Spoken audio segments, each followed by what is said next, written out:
Hello, my fellow readers, and I, Dark Symphony 777, with the fanfiction review. As always, the link to the story will be in the description below. Please like the video, subscribe to the channel, click on that bell for notifications. Sorry about that, it's like 10:30 at night with this review. As always, this is my opinion. My opinion is not indicative of everyone in the world, so please respect that. So, let's get into this story. The fanfiction I am reviewing is Far Cry 5, The Collapse by Master Hybris. This is a Far Cry fanfiction, and I am not familiar with Far Cry. I'm going to, before I even get to the review, I have to get a lot of stuff off my chest. I'm not, if I know nothing about Far Cry at all. I know it's popular, and I know a friend of mine actually has the entire franchise, except I think 6. Not sure. And he likes it. And what happened is, this was actually a suggestion from the author himself about, I think, a year ago now. The reason I didn't review it last year was because I had that, if you remember, I had that huge backlog that I wanted to get through. I told him, it's like, I'm going to be able to get to it, but I would have to finish this backlog first. And now it was a new year. I finished the backlog. I did a couple other fan fictions. And then I started on this. And I have to say, this has to be one of the most frustrating fan fictions I've ever had to read. I'm going to lay it out here. I did not finish this story. Not because I don't hate it.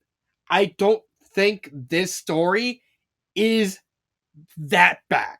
Like, this is not like the other stories where I didn't finish the story because it was just so irredeemably horrible that I could not read it. This was just this fan fiction just boiled my piss to just an unspeakable level that I just stopped reading just out of pure anger. And I was like, what is this author doing? Why is this? And I just could not help. I'll talk about where I stopped in like a bit when I get to the plot, because I really need to at least talk about this fan fiction a little bit. But just know, I didn't finish it, but I also don't fully hate this story. I kind of like it. I do like some aspects of it, but it's not. I did not finish the story because it was just horrid. But it was for other factors. So, what is this fan fiction about? Well, this fan fiction is a rewrite of Far Cry 5. Now, I will say this as it is. I actually, since I didn't know the context of everything, I actually asked the authors, like, can I get like reason why you wrote this story? Because I just, like, at this point I was like getting really frustrated with like certain details. And I needed to know what was the answer, like the whole reason why this story needed to be written. And also, I also watched most of the cutscenes of Far Cry 5. I'm actually still doing it. I'm actually right here from Gamer's Little Playground. They're at like Jacob and stuff like that. And the author told me that he didn't like how the ending was. Now, I will respect, it's within the author's right. Honestly, the idea of like, hey, I didn't like how the ending happened in Far Cry 5, because apparently, according to him, since I haven't really got to that point yet, I'm almost there. He didn't like the fact that in all the endings, with all this work and all this stuff done, Joseph's not really stopped. It's like, all right, that is like the perfect idea of like how to lay out a fan fiction. You don't like something, let's change up the details. And in that respect, that's a good idea. It's a classic what if scenario. Like, what if, you had that golden ending, like that didn't end with like Joseph winning no matter what, because that's kind of like what the author did not like about Far Cry 5. He went through all this, he spent like hours upon hours working on this, working through the game, and at the end, all our work was just for Bupkis because Joseph won. I was like, okay, I get that. I can respect that. I can respect the grind. And even like the background stuff, because he told me he spent like hours upon hours having to slowly go through the game to kind of describe the locations and all and the people and all that. That's respectable. I am legitimately going to throw like full respect to the author for the hard work he actually did and making this story as alive as he can. That being said, it is some of the decisions he made in this story are just so mind-bogglingly awful that it ruined the enjoy. Like it just made me so mad that this whole story kind of just completely pissed me off. But going back to this, what is the plot about? Well, the plot stars a man by the name of Roger Rook, CIA, Black Ops extraordinaire, super spy. I was like, and all this. He's done all this stuff, going travel the world, killed a bunch of people.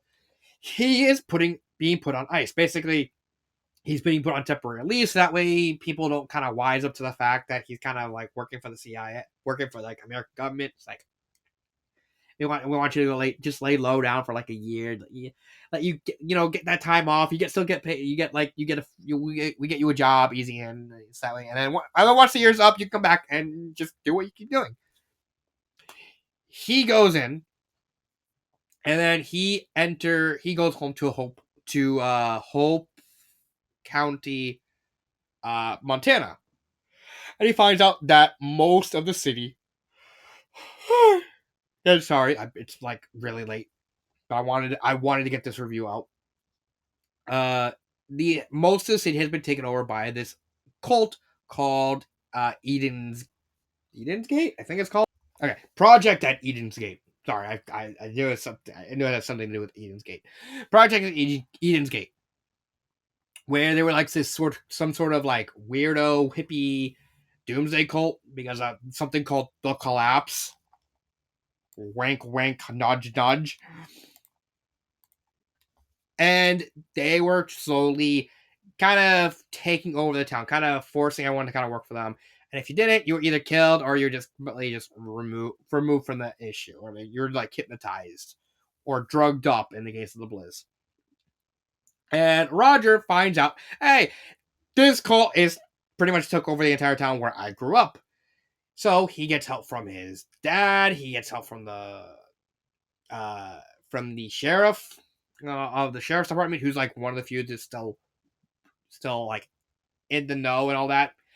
And they set up this whole thing where they get a U.S. marshal to kind of come in and get like an arrest record for Joseph Seed, who is the leader of Project Eden's Gate. However, it goes sideways when the U.S. marshal only comes like one guy comes alone, and they kind of arrest him, and they kind of pull like he kind of panics and pulls up the gun and all that. They try to, and it all goes sideways. Like everyone getting captured except for Roger, and he has to get away and all this stuff. It is pretty much by the numbers, by like more or less almost one for one for the actual story. I mean, the actual game kind of starts with the arrest, so there's nothing that happens beforehand. So it's good to have that additional context of like setting up the arrest and all that. So I think that's fine. That's good. And the plot basically follows the general plot of Far Cry 5. Basically, after Joseph's been rescued by his cult, Roger is stuck on an island. He has to liberate the island. And he has to go to these 3 large counties, defeat Joseph's family, Jacob, John, and Faith, liberate the areas, and then take on and defeat Joseph Seed. That's fine. It's again the only difference between this fan fiction and the game in terms of like the general plot is the fact that at the end Joseph Seed is actually either arrested or he's killed. Like I said, I didn't finish the story, and there's gonna be a very good reason for that. But there is a lot of minute details scattered throughout the story that does change the general description. Here is the big one. The author wanted that golden ending. And honestly, that need to keep everything 100% became an albatross around the fan fiction side. I honestly think this obsession with wanting to keep that 100% mentality alive completely fucked this story over from the inside out. Let's break it down. You have you want everyone to live. Everyone good to live. You want every villain to technically die. I don't know if Joseph dies. I'm assuming that Jacob dies. I know that Faith died. I know that John died. And honestly, Faith's death was like very gruesome. Like stripped naked and have like bloody carvings all over her body, including like a fucking handmade fucking tramp stamp right above her vagina. Kind of gruesome. And then she gets blown up. Um, you want to keep at least everyone, unless they're like really annoying to the author, because I know he killed like a couple NPCs, like including like a fucking 70-year-old nympho, which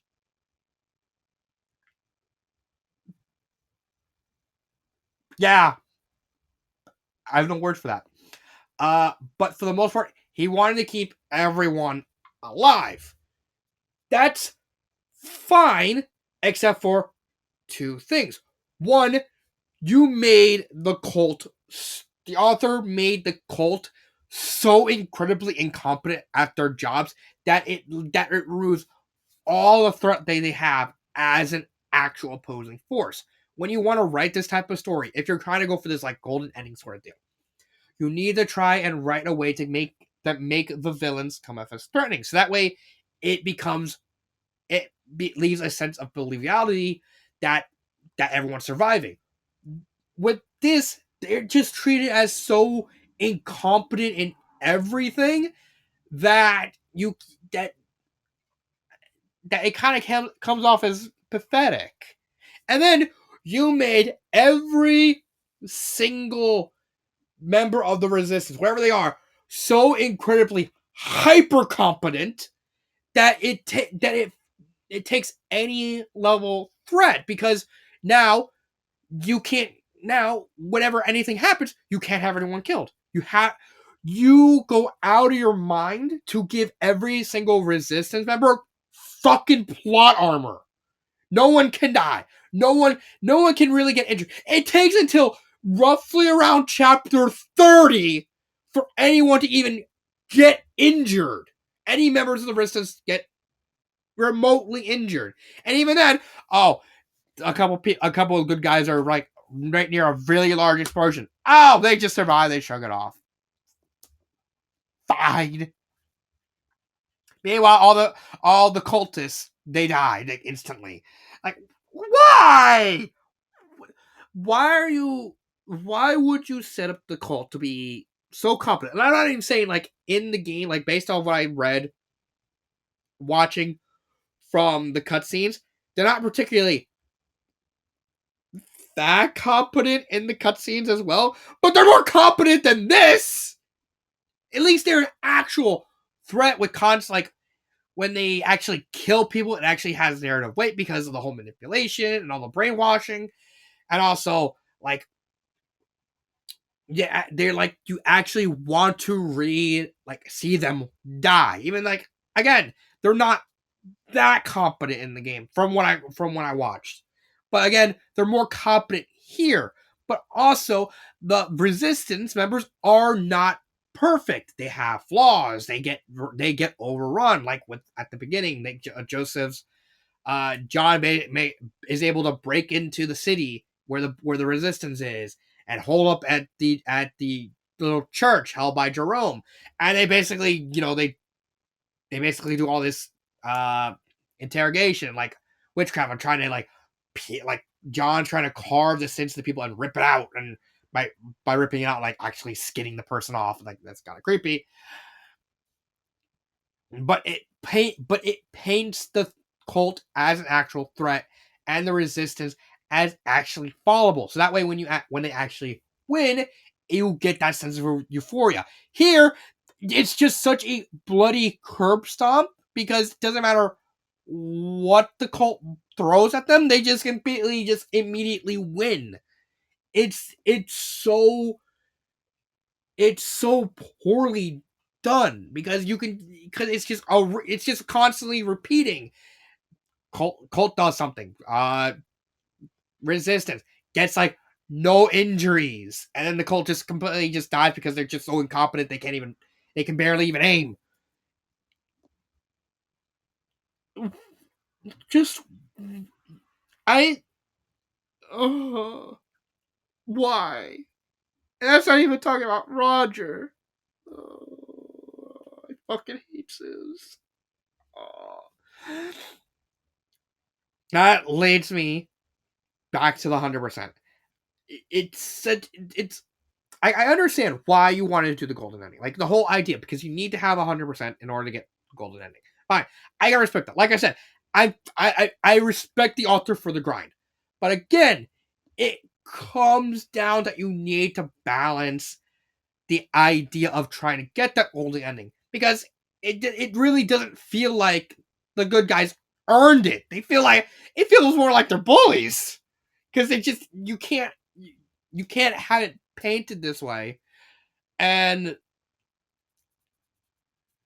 you need to establish some kind of way to make it threatening. It's even more aggravating considering the fact they constantly bit like all the resistance members constantly big up like, oh, the resistance members are so powerful or so, and then you read them actually fight, and the author just goes out of his way to make them as incompetent and impotent as possible, just getting rid of any threat level. With a story like this, you need to ramp up the threat level slowly and make them actually appear threatening, so that way when they lose, it's fulfilling.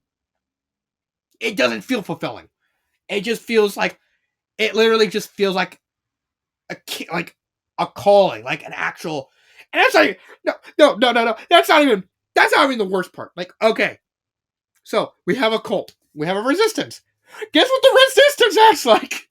The resistance acts just as bad as the cult. Almost like, I don't know, they act like a cult themselves. It's mind-boggling. Why?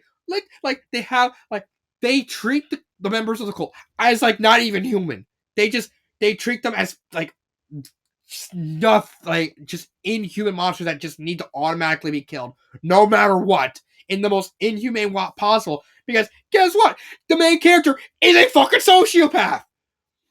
Why? Why would you, instead of me? Okay, I'm gonna go into Roger Rook. He's a fucking Gary Stu. He is a literal textbook definition of a Gary Stu. He is incapable of being wrong. He does not get injured. He is a master of everything. He has no flaws. Everyone automatically cites him, no matter what, except for the church, except for the priest, who's like, hey, it's kind of a bad idea to take all his cult members and kind of do Vlad the Impaler shit, where he basically puts a metal pole up their asses and lines them across the street. That's kind of fucking twisted. It's like, so I'm gonna like try and convince everyone to kind of see like this is really kind of going too far, and like, no, they're inhuman. No, they're not human. They're Peggies. They must all die. It's like, and then Roger just shows up. It's like, no, they're evil. And like, hey, but also don't kill this guy because he's within. He's like in America. He's prefers protection. Yeah, fine. But if he does it again, we kill him. All right, die. It's why. Like the closest I can compare Roger to is the original Darkness Arises. Just like the collapse, Darkness Arises, main character is a very sociopathic Gary Stu and sort of anti-hero. The difference between Roger and Jake Cavanaugh is the fact that Jake Cavanaugh actually not only like we see a little bit of depth, mainly the fact that he has something of a code of honor, but also the contexts around him. I get the idea behind Roger. He's supposed to be a pash of like 1980s action hero thing. But Jake worked in this context because he was that 1980s action hero, kind of just dumped off the deep end into a zombie apocalypse, and he's just kind of fucking figure things out as he goes along. So every time he thinks he knows all the answers, Raccoon City just throws another curveball at him, like the Drain Demoses or Nemesis, and then he has to try and figure things out again as he goes along. He's still a Gary Stu in this version of the story. But it works in Darkness Arises because of the circumstances around it. So it comes off as an homage to 1980s action movies. With this, he's just a flagrant Gary Stu. There is nothing to help that. And even worse is the context surrounding him, because you made all the bad guys incompetent. You made all of the resistance members hyper competent. It makes him being a Gary Stu stand out all the more and make it such a glaring issue that it becomes a problem. And then you also have Joey, who the author tries to do something with, but then he kind of turns her into a Mary Sue as well. It's frustrating. Why would you do this? It's just like I know you're probably like when I say this, but I can get behind Roger being a Gary Stu. Fine. If you're going to go the 1980s action hero route, Roger's okay, fine. He works.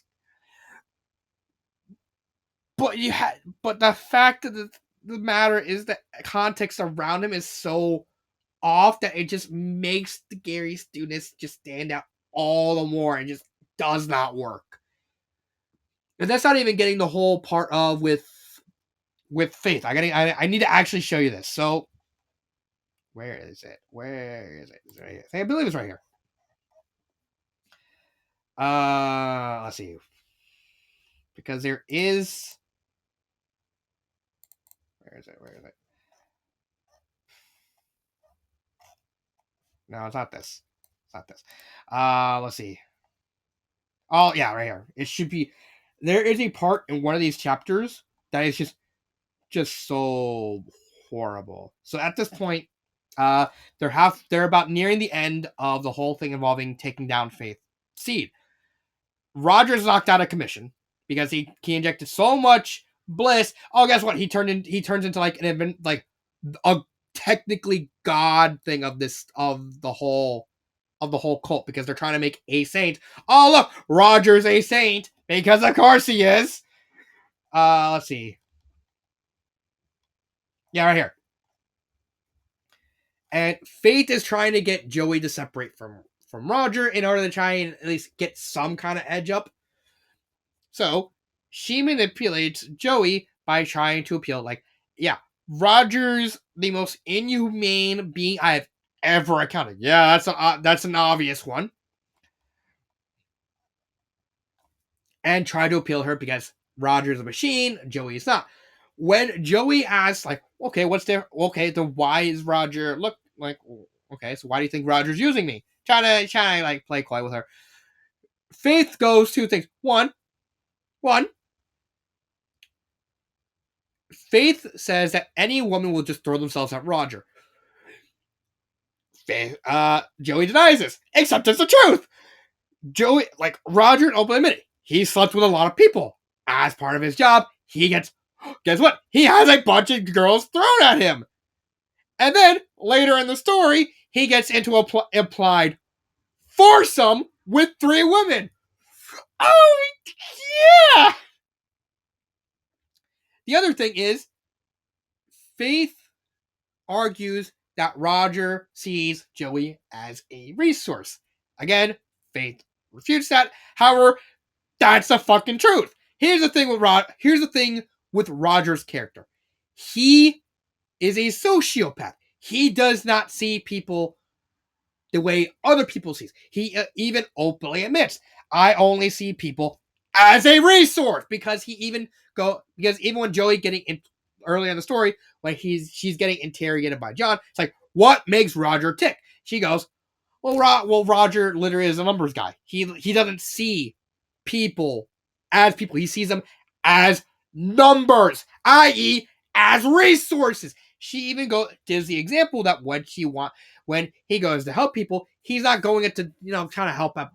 No, she's specifically doing it to try and get something out of it in the future. He sees no other reason to help someone other than, oh, hey, I can fucking use you in the future for anything I want. There we go. I don't know what the author was thinking writing this specific part and not realizing that Faith was right in this instance. Yes, Faith is the bad guy, but guess what? You shouldn't have Faith, whose whole shtick is manipulation, tell the truth. It's so baffling why the author kept making decisions like this throughout the story, and not realizing the damage to the story it's doing. This is like, why do all these decisions? And I haven't got to like what made me give up the story, which was the fucking sniper thing at the end of chapter 31. No. And keep in mind, I'm still talking about Roger. So, for context, in this chapter, they go attack. They're starting their campaign against Jacob Seed, who's like the last member standing. Because most people usually go like John, then Faith, then Jacob. They attack a lumber mill. They liberate it and all that. Jacob, realizing with full permission from Joseph to kill Roger. So here's the So picture the scene in your head. They're open lot of the sand mill. Roger, Joey, about 10 feet away, apart from each other, standing up, not moving, up on a large mountain about 400 yards away. Jacob shows up with a sniper. He has full permission from Joseph to kill Roger. He goes, I'm going to demoralize the resistance. So instead of aiming for Roger, he aims for Joey. And it's like, all right, I can get that. Maybe make Roger so angry that he can try and maybe break him. Despite the fact, one, Roger's a fucking saint, and again, it's heavily implied that Jacob and Joseph know this. So Jacob aims at Joey. You think, okay, they know that Joey's a saint, so which means probably nothing sort of a headshot is gonna kill him. What does Jacob do? He aims for the side of her ribs, thinking, I'm just going to shoot the side. Even the story frames this as 390 to 400 yards. That's actually shorter than what I typically do, which means it should be an easy shot. Most snipers can fire a shot can sometimes even as far as 4,000 yards away. 400 yards ain't nothing compared to like a good sniper. He aims, he's looking around the rock. He has everything set up. He's taking the shot. He's aiming. He fires the shot. He hits Joey.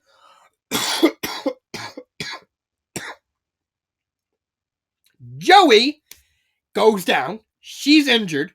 However, isn't it a weird thing that Jacob fires a shot in a thing full of armor? Doesn't really ricochet, but whenever Joey or Roger fired a sniper and in a closed area, it would always randomly ricochet everywhere. That's problem number one. Number two, Joey doesn't get hurt from that. She goes down. She's just kind of bleeding from the side. Oh wait, wait, she's kind of okay now, and the bullet's still like stuck in her partially, like in the armor. And even Roger's like shrugged. He's like, "Oh, you shrugged off a .50 cal." And then she sits up, like while Roger's talking to Jacob, and then she stands up and just shrugs it off. What the actual fuck?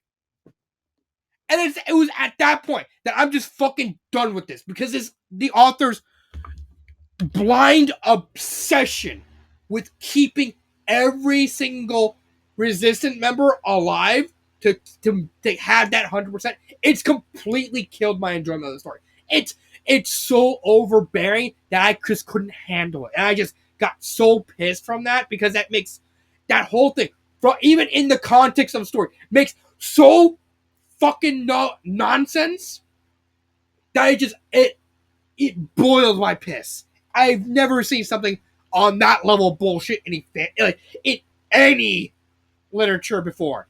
I know probably something as bullshit as that exists, but in a fan fiction, no. This is very much at the top of the pile of just bullshit stuff that should not have happened.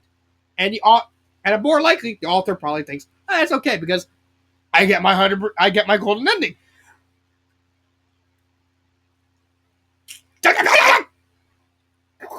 I why?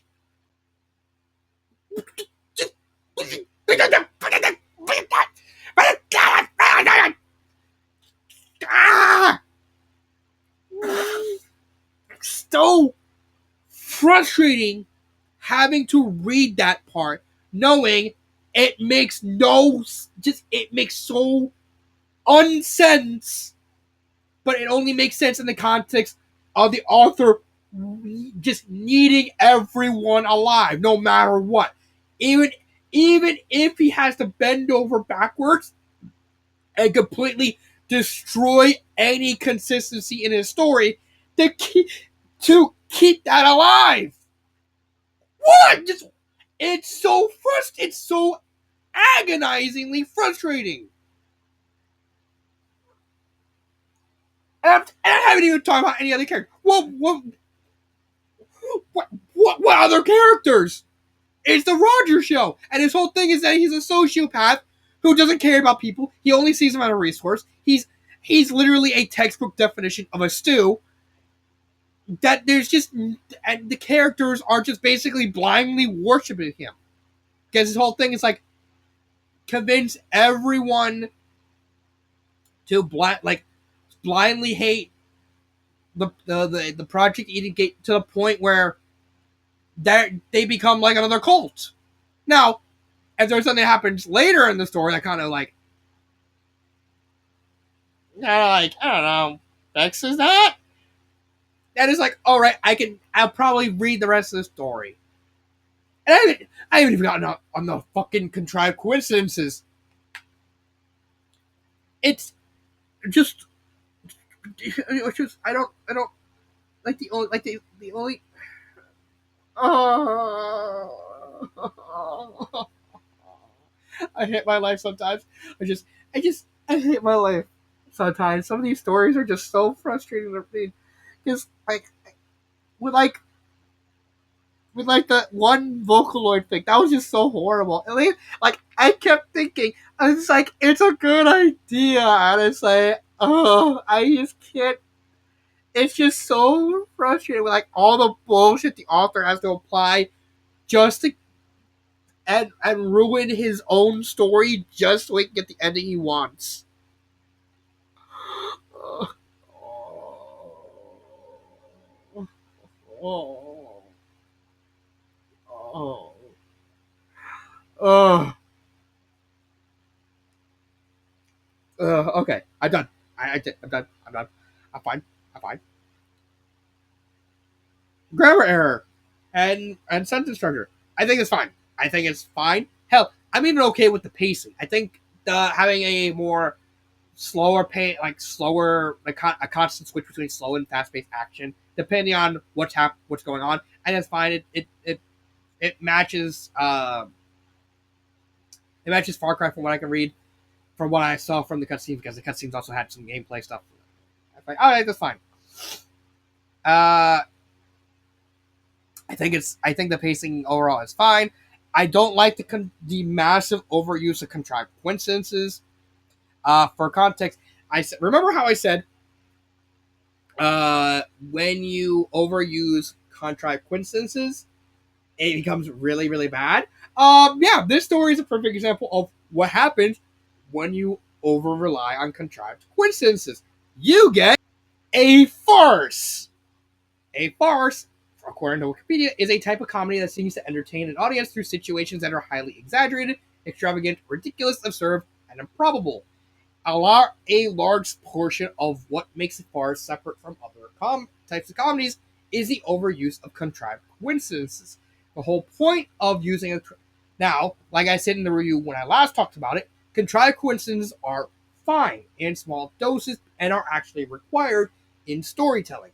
However, you should never over rely on them because if you do, they become a farce. Farce, you cannot take. I could not for the life of me take this story seriously at any level because of the overuse of contrived coincidences.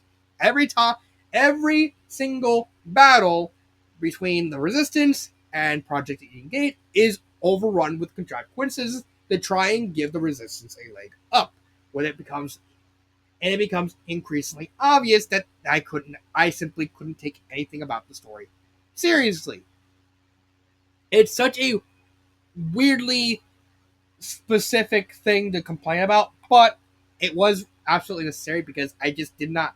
Because once you're trying to apply a serious story and turn it into a farce, you can't take it seriously. I could not take the story seriously, and I think the whole point is the author probably didn't know that he turned the story into a farce because well, farces are not exactly a common type of comedy. They are among the more rare types of comedy.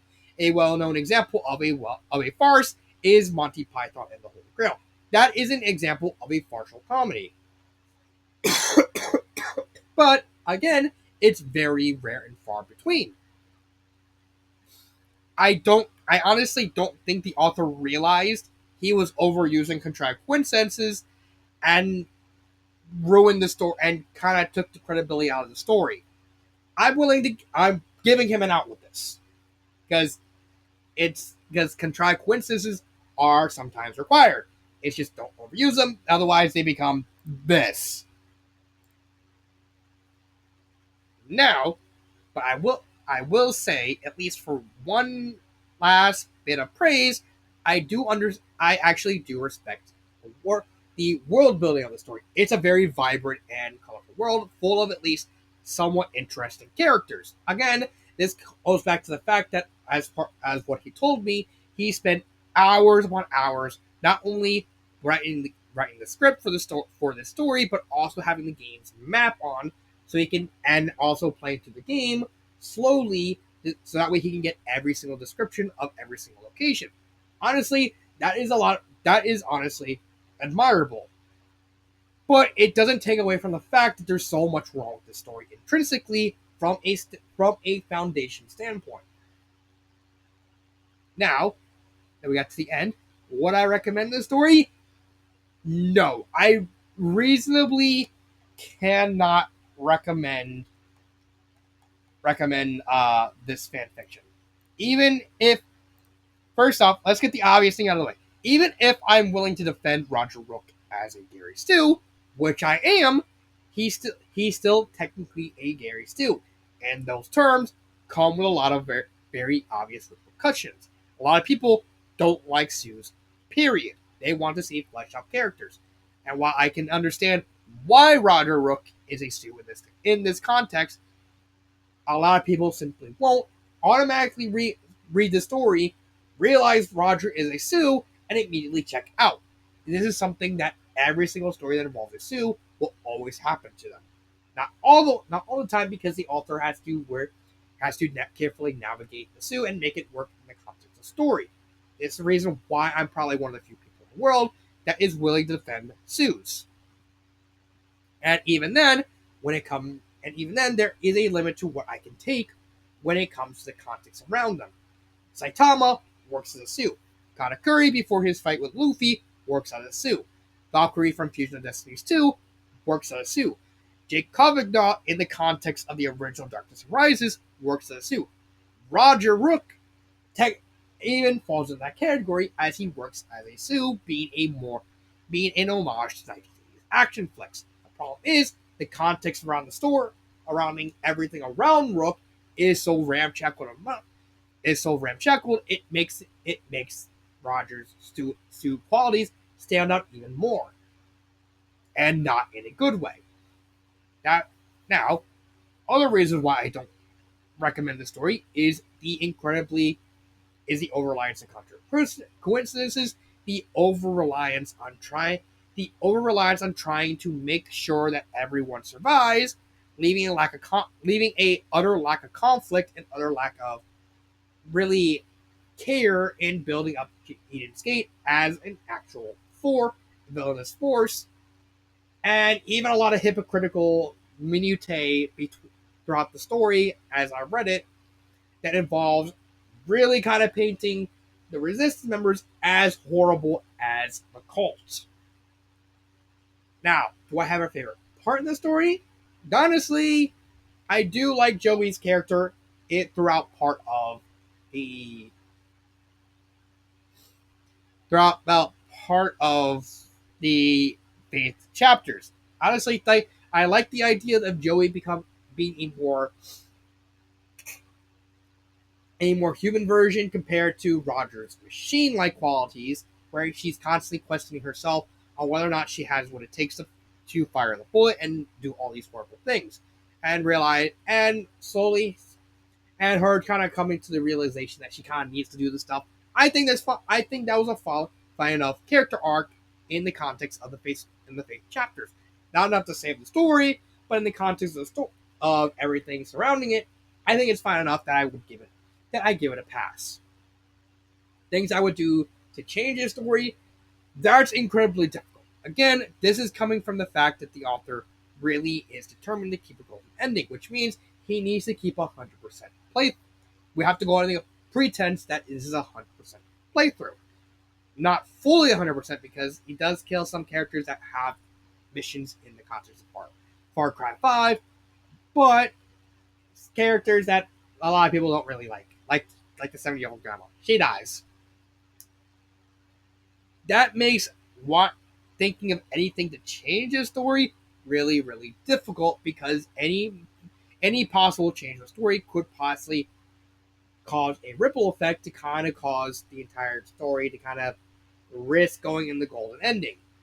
Now, theoretically, if you got rid of the 100%, there is a lot you can work with.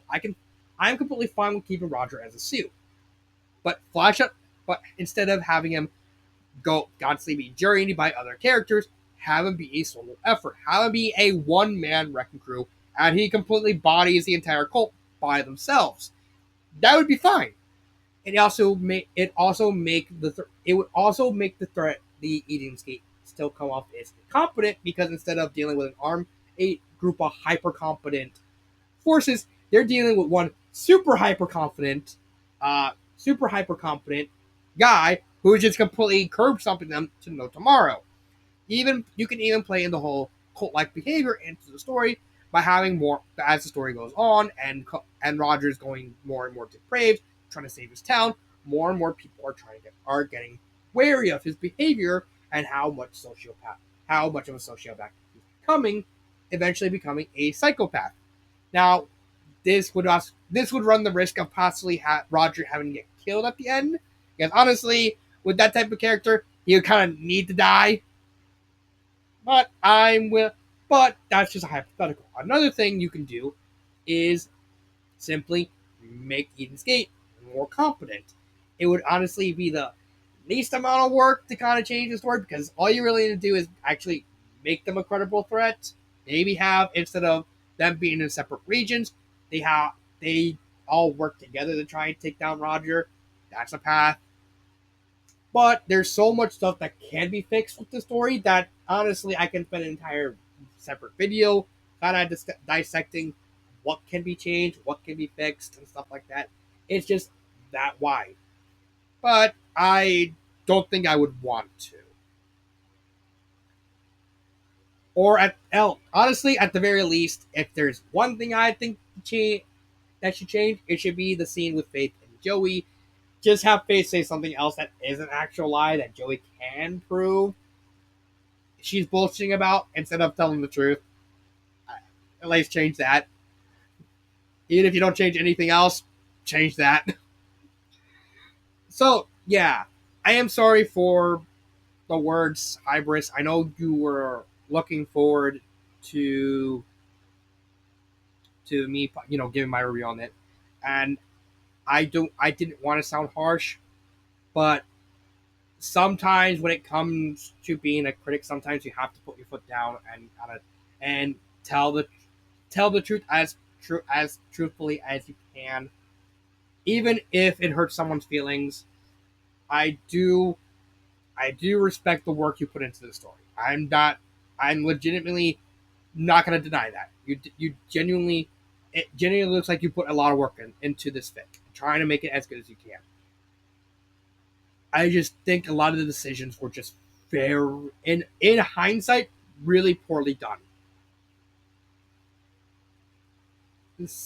And as much as I would, as much as I would want to like gloss over a lot of stuff, that that's not who I am. That's probably even like someone like John. Ironically enough, I would rather, even if he ends up hating me on this, which is completely understandable because I know there are some authors who just don't like my words and stuff like that. But I genuinely want to come across as someone who is trying their best to kind of give the information as is, and I don't, and I just want to be fair with each and every review I do, whether you like it or not, because ultimately I'm just one guy. This is just my opinion. Everyone else is gonna have a different opinion. There's gonna be people who just genuinely like the story, and that's fine. I'm not gonna hate them for that because ultimately that's what literature is. It's just everyone's gonna have a different opinion. You can debate on if you understand the opinion or not. I just want to get that out there. So yeah, that is my review on Far Cry 5, The Collapse. This has been Dark Symphony 777, and cut.